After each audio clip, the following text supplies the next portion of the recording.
আসসালামু আলাইকুম রহমতুল্লাহি ওবরাকাতুহ। সম্মানিত দর্শকবৃন্দ, প্রত্যেক বছর ঘুরে ঘুরে একটি মাস রমজান মাস আসেন।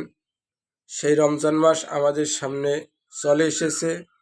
এই রমজান মাসের ব্যাপারে স্বয়ং আল্লাহ তাআলা বলেন, বিসমিল্লাহির রহমানির রহিম, ইয়া আইয়ুহাল্লাযীনা আমানু কুতিবা আলাইকুমুস সিয়ামু কামা কুতিবা আলাল্লাযীনা মিন ক্বাবলিকুম লাআল্লাকুম তাত্তাকুন। এর অর্থ, হে মুমিনরা, তোমাদের উপর রোজা ফরজ করা হলো যেমন তোমাদের পূর্ববর্তীদের উপর ফরজ করা হয়েছিল, যেন তোমরা মুত্তাকি হতে পারো।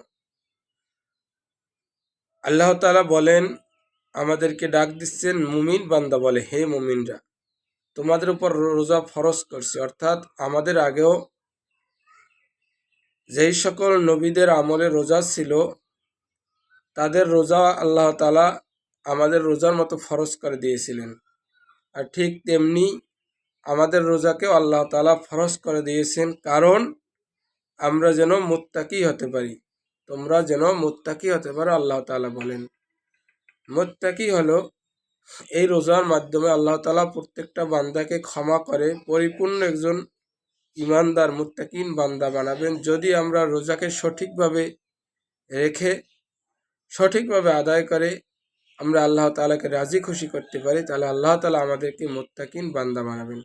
তাই আমরা সুন্দরভাবে রোজাগুলি রাখবো এবং আল্লাহ তাআলাকে আমরা রাজি খুশি করব ইনশাআল্লাহ।